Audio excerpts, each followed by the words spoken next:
You are living through a terraforming operation that's designed to alter Earth's atmosphere in order to cause global famine and mass extermination of the human race. Now, very few people are going to tell you this. Very few people are connecting the dots about the so-called climate change movement, the war on carbon, forced mass starvation, famine, depopulation, and extermination of the human race, but they're all connected. So the war on carbon is a war on humanity. And the mechanism of that war is very simple. Since you need carbon to grow food crops, you need carbon dioxide in the atmosphere. And the higher the level of carbon dioxide, the more food crops are produced each season from the same amount of acreage. Understand that. I mean, this is the key point right here. This is why the globalists are engaged in carbon sequestration. This is why they're removing carbon dioxide from the atmosphere.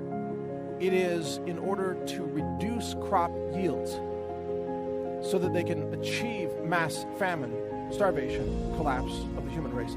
Terraforming is the operation. These giant carbon sequestration machines that they are setting up, even in the Midwest, there's a giant operation. They're using eminent domain to seize farmland right now in places like Iowa and Illinois. They're setting up these massive machines. It's kind of like out of that movie Oblivion with Tom Cruise and Morgan Freeman. Remember that movie? Science fiction? They had giant machines from an alien race that were sucking the ocean water off planet Earth and stealing the water. It's kind of like that, except the machines that are being built right now are being built by us, human beings, to suck carbon dioxide out of the atmosphere and hide that CO2 underground in a carbon sequestration format in order to make sure that world food crops fail. So understand that every person pushing the climate change narrative is demanding mass starvation. Every one of them. Whether they realize it or not, that's what they're calling for, is mass starvation. You lower CO2 levels, you can't grow food crops nearly as efficiently. You raise CO2, you'll be able to grow more food. So this is why they want to move off of fossil fuels, and this is why they are shutting down the fossil fuel industry, because they know that if humanity stops emitting carbon into the atmosphere, that the food crops will fail and mass starvation will bring down the global population. This is what they know. And so right now what's happening in the United States is that fuel refineries, fossil fuel refinery plants are shutting down all over the place. There was a big warning from an organization called MISO, M-I-S-O. It's like the Midwestern, I forgot the name. It's like an electrical cooperative that runs the power grid in places like Illinois. And they said, yeah, we're shutting down.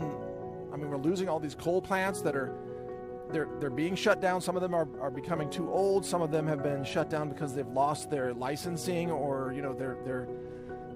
the government won't allow them to continue to run. So they're shutting these down, and they announced that electricity in Illinois is going to go up by 54% beginning this month, June of 2022. 54% increase.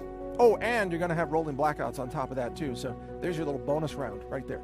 You get to pay 50% more and have rolling blackouts. What's not to like? But the real story on this, and why they're shutting down refineries and coal operations and fossil fuels and pipelines and natural gas, why they're shutting it down, it's not even just directly to try to crush the economy and make everybody, thrust everybody into poverty and desperation and all that, although that's part of it. But the real goal is to stop the CO2 emissions, because that's what will achieve global starvation. See, if they take CO2 out of the atmosphere, and the way they're going to do that, by the way, is to halt emissions and then run carbon sequestration machines to pull it out of the atmosphere, then they can affect food crops worldwide. This is how they can achieve mass starvation in Africa without ever having to go to Africa, because the planet shares all the same air, right?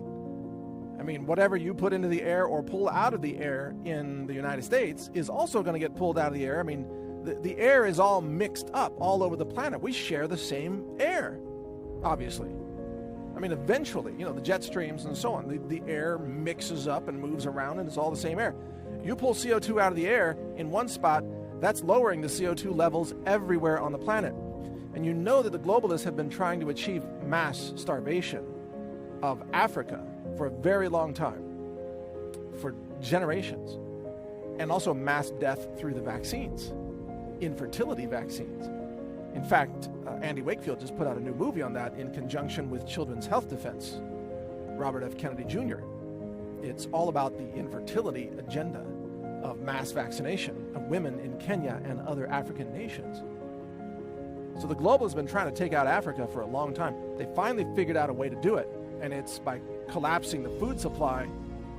But in order to do that, they had to create a climate change crisis that they just fabricated. They just made it all up. There's not an ounce of truth to anything about climate change that is being put out there by the science community or by the mainstream media or the White House or the Democrats or any of these people. It's all a complete and total fraud. They've said CO2 is a pollutant. No, it's not. It's a nutrient.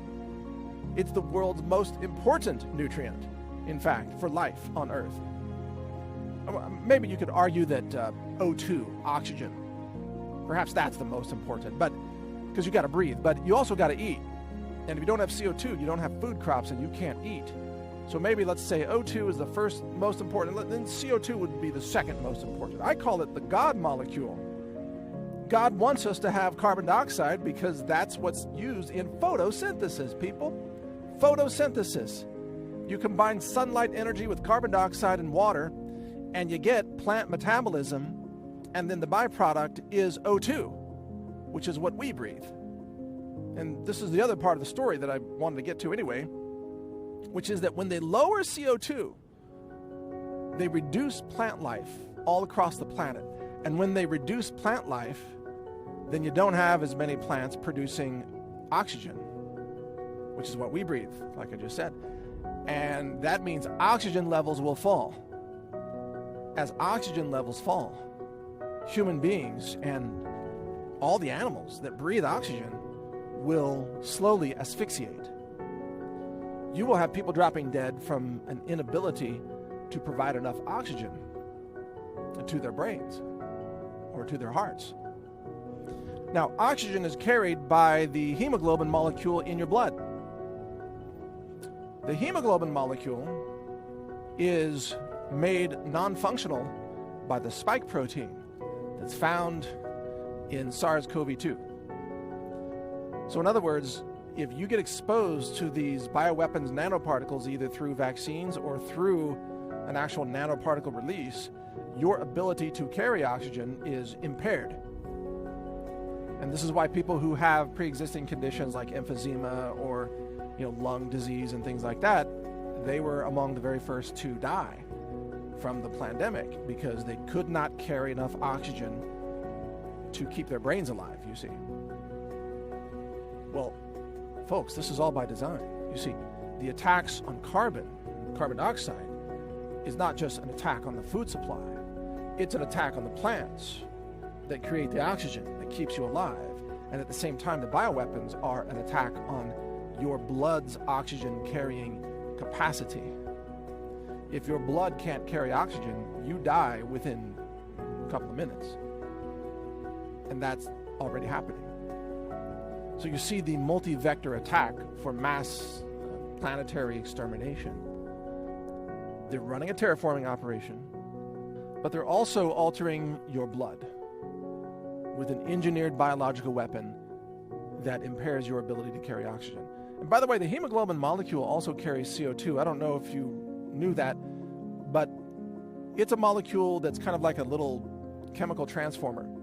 In one configuration, a certain morphology, your hemoglobin molecules carry oxygen. They pick it up in your lungs, they carry it to a cell somewhere in your body, and then they release the O2 to your cell.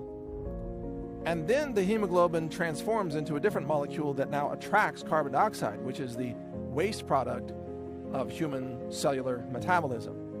The CO2 jumps onto the hemoglobin. Your body then circulates the blood, that hemoglobin, back around to your lungs, where the CO2 leaps across a little membrane into your lungs, and then you exhale CO2. That's why you breathe out CO2, by the way.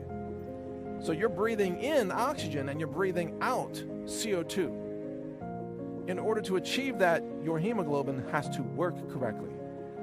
And that is what the spike protein attacks, and that is what the vaccine attacks as well. But there's something else about the vaccines.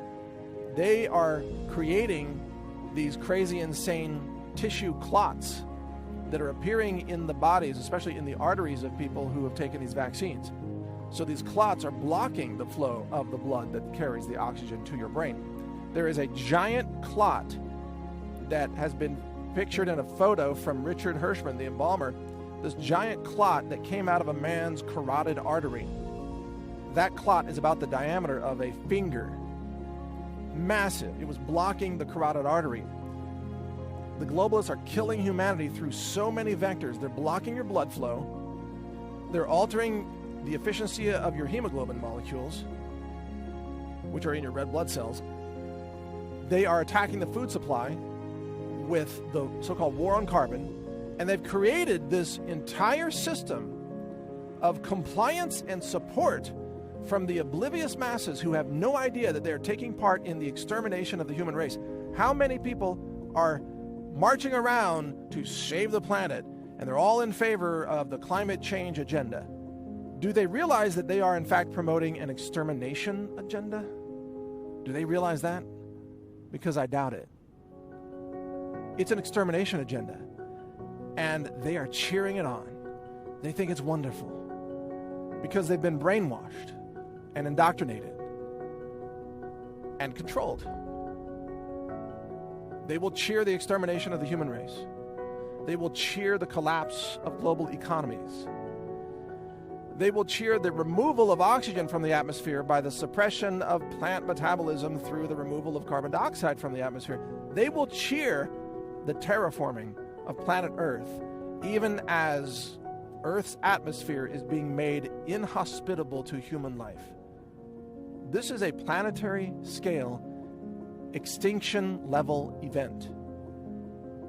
But it's all been packaged as a way to save the planet. And anyone who has gone along with this has been fooled at a level that they will probably never grasp. They think they're fighting to save Earth, and they're actually fighting to completely destroy it. That's the truth about climate change, CO2, terraforming, photosynthesis, crop yields, mass starvation, global extermination. That's the truth. And that's why big tech is censoring anyone who questions the climate change official narrative, because they can't have humanity waking up and realizing that they're being exterminated. They have to make sure that the sheeple, the cattle that are being destroyed, that's the human race, remain oblivious, remain blind to the reality of the great culling that is already underway. So think about the level of evil that is necessary for this war of propaganda and death and asphyxiation to be waged against the human race on a planetary scale. Think about that level of evil and ask yourself about the origins of it. Are these really human beings that are trying to mass murder the rest of the human race, or is it something else? Is it something demonic? Is it something alien to our planet? Is it something multidimensional? I don't know. But it's not human. It's not rooted in human compassion or empathy or basic human love for one another. The climate change agenda is an agenda of hatred, destruction, and death. And every person pushing it is an agent of that death. Thank you for listening. Share this mini documentary with others. I'm Mike Adams, the Health Ranger. You can read more of my articles at naturalnews.com, and you can also hear more of my podcasts and interviews at brighteon.com, platform that we launched and built it so that we can speak freely without being censored by the very same globalists that are trying to exterminate the human race. Thank you for listening.